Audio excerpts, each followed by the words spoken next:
네, 안녕하십니까. 정신분석적으로 명리학을 해석하는 정명이라고 합니다. 오늘은 제가 계속 연구하고 또 이렇게 상담을 하다 보니까 원진, 특히 귀문과 원진이 같이 연결되어 있는 경우, 원진이 어떤 특별한 심리적인 특성을 갖고 있는 것들을 많이 반복적으로 발견하게 됐습니다. 그래서 이 부분을 한번 집중해서 정리를 해야 되겠다라고 생각을 했기 때문에 오늘 이렇게 영상을 만들고 있습니다. 지지에서 진토와 해수가 만나면 기문과 원진에 해당되어집니다. 기문이라고 하는 것은 귀신의 문이 열렸다라고 하는 것이죠. 그리고 원진이라고 하는 것은 사랑하는 사람과 갈등이 굉장히 심해지는 그런 것을 원진이라고 합니다. 그래서 이 진토와 해수가 만나면 왜 문제가 되고 또 그 문제를 정신분석적으로 해석을 해보면 또 어떻게 설명할 수 있고 또 진의 원진에 있는 사람들의 심리적인 문제를 어떻게 또 해결할 수 있는지까지 구체적으로 이론적인 설명을 하겠습니다. 일반 사람들이 이 진의 원진의 모습을 보면 뭐 이럴 수가 있어? 이런 수준입니다. 그렇지만 실제 당사자들은 굉장히 힘들어하고 어려워하고 있거든요. 사실 자기 자신이 그렇게 살고 있는지도 발견을 하지도 못합니다. 내가 그렇게 살고 있구나. 그런 것도 알지 못하고 자기가 그런 걸 느끼는 것을 남들에게 말하지도 못합니다. 그래서 굉장히 이게 저는 굉장히 위험하다고 생각해요. 자신의 그 심리적 에너지를 잘 쓰고 행복하게 살 수 있는데 그런 부분들이 안 되기 때문에 그렇습니다. 그래서 진해의 원진은 명리학에서 귀문이라고 불립니다.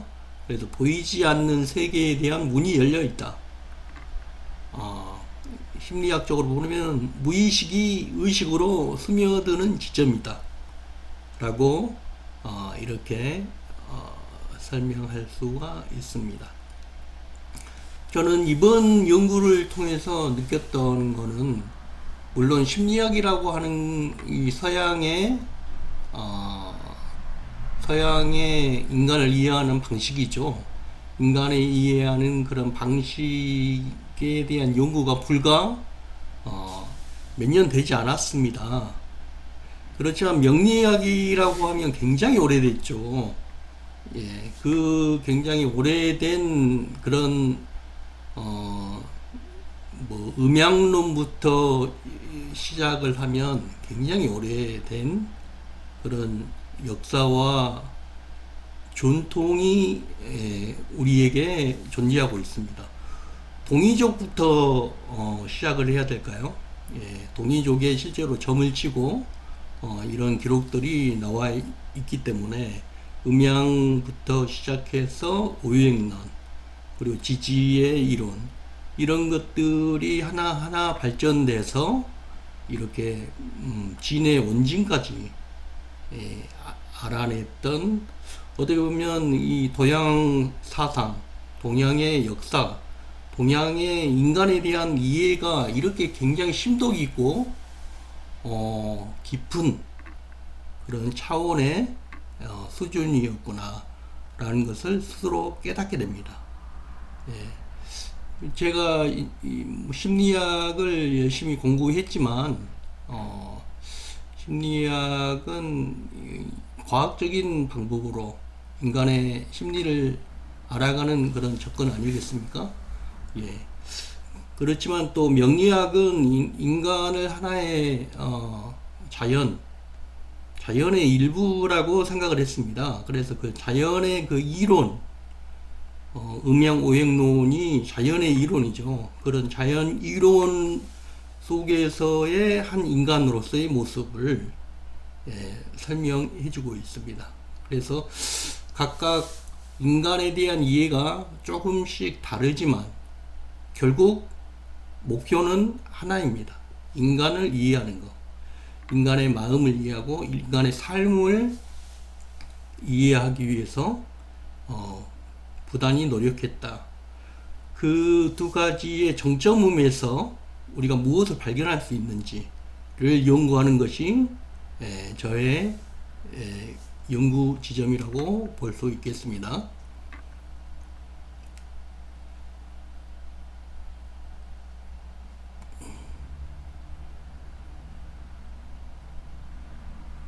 네. 진해 원진을 가지고 있는 사람의 특징은 타인의 감정을 대신은 느끼는 능력이 강해진다고 하는 것입니다. 내 느낌이 있고 타인의 느낌이 있죠. 그렇지만 내 느낌보다 타인의 느낌, 타인이 생각하고 느껴지고 반응하는 거에 더 집중하는 그런 특징이 진의 원진에게는 있습니다. 그러니까 내 생각이 중요한 것이 아니라 다른 사람의 생각이 중요하죠. 다른 사람의 느낌, 감정이 더 중요하다고 느껴지는 겁니다. 그래서 상대가 힘들면 자기가 힘들어져요. 상대가 힘들어지면 내 마음이 무겁고 누군가 화를 내면 나도 이유 없이 불안해진다. 이런 심리적인 특성을 가지고 있습니다. 이거는 우리가 일반적으로 말하는 엠퍼시, 심퍼시 이런 공감의 그런 개념이 아닙니다.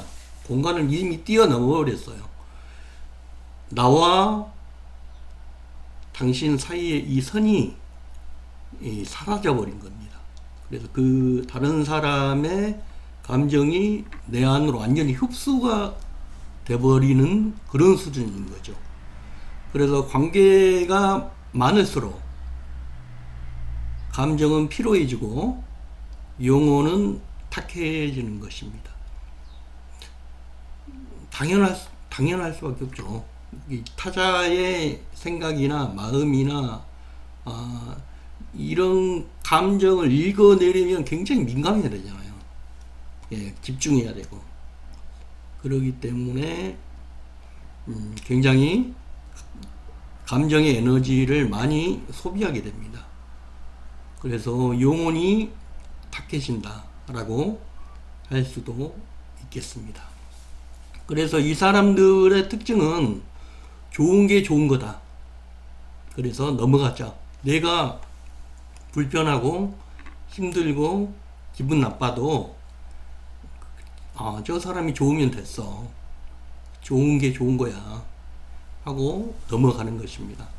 그래서 사실 이것은 감정의 경계, 너와 나, 타자와 나 사이의 감정의 경계, 이 방어 기제가 사라져버린 그런 상황이라고 할 수가 있습니다. 그래서 이 진해 원진에 있는 사람의 무의식을 한번 살펴보겠습니다. 타인 속에서 자신을 찾는다. 무의식의 패턴, 나를 확립하기 전에 너를 통해 존재를 확인하려는 무의식입니다. 어렵나요? 내가 중요한 게 아닙니다. 상대방이 중요한 거예요. 그래서 상대방을 통해서 나를 찾는 그런 무의식을 가지고 있다고 하는 것입니다. 너에게 잘해야 내가 존재할 수 있다는 그런 무의식적인 생존 방식을 가지고 있습니다. 과연 이런 무의식의 패턴은 어떻게 생성이 됐을까? 어린 시절에 각인이 되어 있다는 것입니다. 감정적 안정이 타인의 기분에 따라서 결정되었던 어린 시절의 경험, 특히나 어머니가 아버지에게 이런 행동을 했다면 그것을 그대로 배웁니다. 그래서 이런 형식의 무의식 패턴을 학습하고 스스로가 지니게 되는 경우도 있습니다. 그래서 타인의 표정과 말투에 과도하게 반응하는 그런 습관을 어린 시절에 학습을 하게 되었다. 그래서 존재의 중심을 상실하게 된다. 성인이 되어서도 누군가의 기분, 표정, 말투에 과도하게 반응하게 되고 그렇게 살아간다. 내 감정의 중심은 언제나 내가 아니라 타인에게 있다. 그래서 정신분석적으로 보면 진의 원죄인은 감정의 주체성을 타인에게 맡겨버린 채 살아가는 무의식적인 구조가 되겠습니다. 이것은 관계 속에서 자신을 잃어가는 고통스러운 패턴이지만 동시에 어떻게 보면 이걸 깨닫는다면 치유의 출발점이 될 수도 있습니다. 이걸 깨달아야 돼요. 근데 대부분 깨닫지를 못합니다. 예. 치유의 핵심. 감정의 경계를 세우는 법. 감정과 감정, 그 사이에 타자와 나 사이의 경계를 세우고 만들어가고 형성해 가는 그런 작업이 필요합니다. 진의 원진의 영혼이 회복되는 길은 감정의 주인공을 나에게로 찾아와야 되겠죠. 타인이 내 감정의 주인공이 아니라 내가 내 감정의 주인이 되어야 할 것입니다. 그 첫 자금은 분리를 배우는 것부터입니다. 분리. 그 사람이 느끼는 감정이 내 감정이 아니라고 하는 것을 분리할 수가 있어야 됩니다. 그래서 첫 번째, 타인의 감정은 나의 책임이 아니다. 상대의 분노나 슬픔을 해결해 주려고 하지 말고 그 감정을 그의 세계에 속한 것으로 인정하라.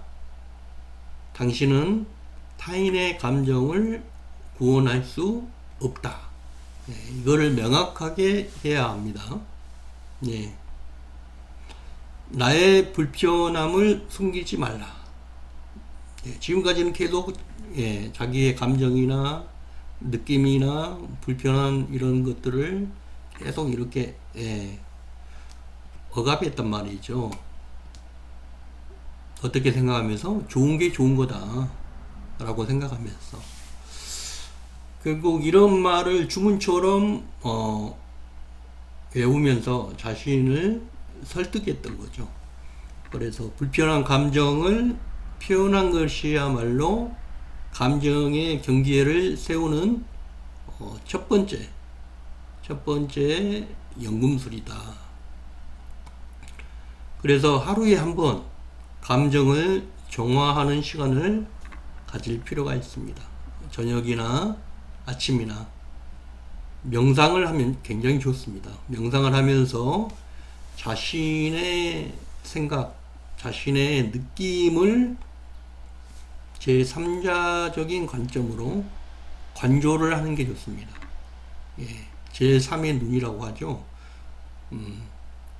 제3의 눈을 켜서 자신이 어떻게 생각하고 어떻게 느끼고 어떻게 살아왔는지를 한번 돌아보는 것이 굉장히 중요합니다. 그리고 글쓰기, 자신의 느낌을 묻지 말고 글로 쓰면서 기분 나빴던 거, 기분이 좋았던 거, 행복했던 거, 기분이 상했던 거, 화냈던 거, 이런 것들 쭉 적어보면서 자신의 감정을 확인하는 작업을 하시면 좋습니다. 그리고 혼자 걸으면서 자연의 풍광이나 햇빛, 여러 가지 느낌들을 스스로 깨닫고 자신의 느낌을 하나하나 찾아가는 그런 깊이 있는 연습을 하는 것이 중요합니다.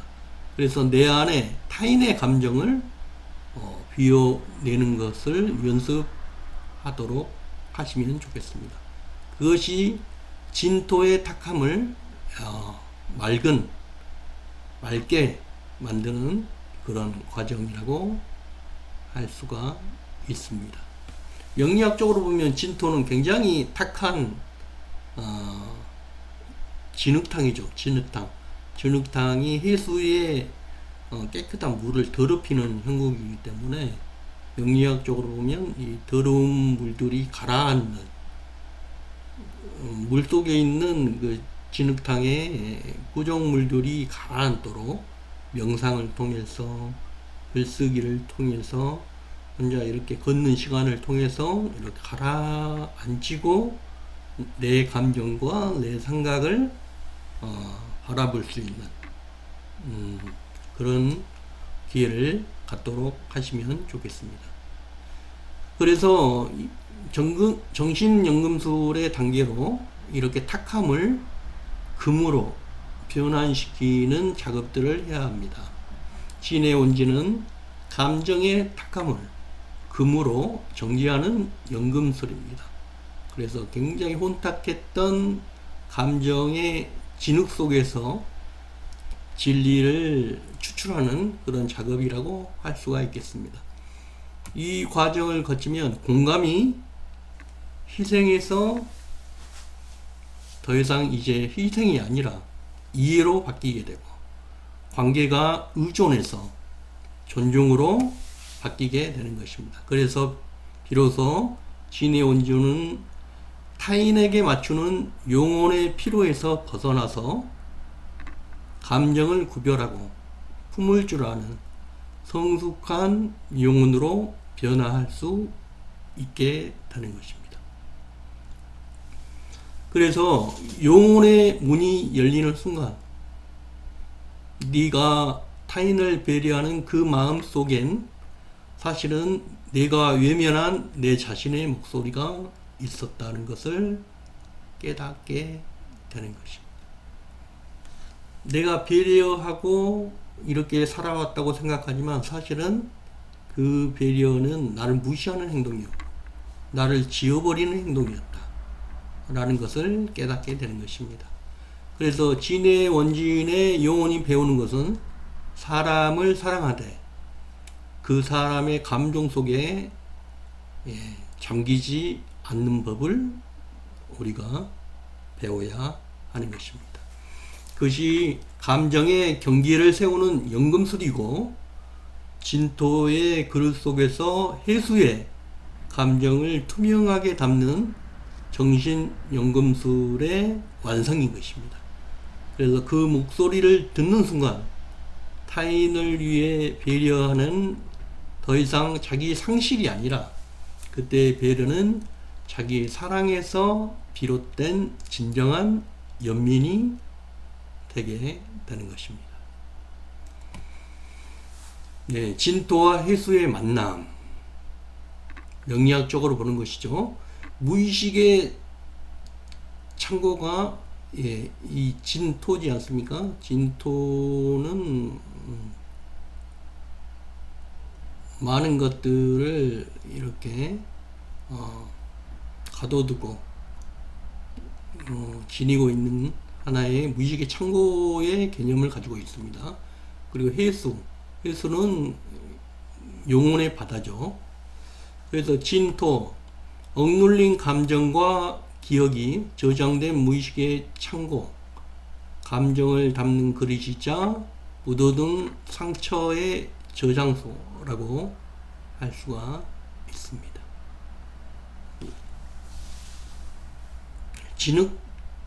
진흙 바탕이기 때문에 뭐 힘들고 어렵고 상처받고 이런 것들이 다 저장된 곳이 바로 진토이다. 이렇게 생각하시면 될 것 같습니다. 또 해수는 깊은 감정과 직관이 흐르는 영혼의 바다입니다. 타인의 감정까지 흡수하는 무한한 공감의 그런 공간이 될 수가 있겠습니다. 그런데 이 진토와 해수가 만나서 원진이 발생하고 충돌을 하면 감정과 현실의 경계가 희미해지는 현상이 나타나고 자신의 감정보다 타인의 감정을 먼저 느끼는 공명 상태가 발생한다는 것이죠. 그래서 토와 수가 맞붙이는 이 구조는 겉으로는 평온해 보이십니다.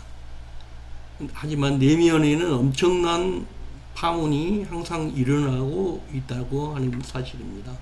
이 둘이 맞닿을 때 사람은 자신의 감정보다 타인의 감정을 먼저 느끼게 되는 이상한 공명 상태에 빠지게 되는 것입니다. 정신분석적으로 조금 더 자세히 한번 보겠습니다. 감정의 억압, 투사, 전이 구조를 가지고 있는 것입니다. 억압된 자기 감정, 생각, 자신의 불안과 분노를 표현하지 못하고 내면 깊숙이 가둡니다. 진의 원진에 있는 사람들의 특징입니다. 자신의 생각을 말하는 거를 굉장히 힘들어하고 어려워합니다. 그런데 그 사실을 몰라요. 왜? 말하지 않기 때문에. 굉장히 억압하고 있는 것이죠. 자신의 생각과 감정들을 억압하고 있는 그런 모습이 되는 경우가 많습니다. 그래서 이 억압된 감정을 어떻게 하냐? 어떤 제3자에게 타자에게 투사를 한다는 것이죠. 억압된 감정이 타인의 반응 속에서 되살아나서 투사가 됩니다. 그리고 타인이 어떤 감정적인 행동을 했을 때 화를 내거나 기뻐하거나 뭐 칭찬하거나 뭐 이랬을 때 자기 자신에게 그대로 전이가 됩니다. 타인의 불편함이 마치 자신의 죄책감처럼 느껴지는 이런 현상이 일어나고, 이렇게 되다 보면 침잠, 결국 스스로 탓을 하게 되고 더 깊은 자기 상실로 빠지게 됩니다. 이게 이렇게 계속 악순환 되어져 가는 것이죠.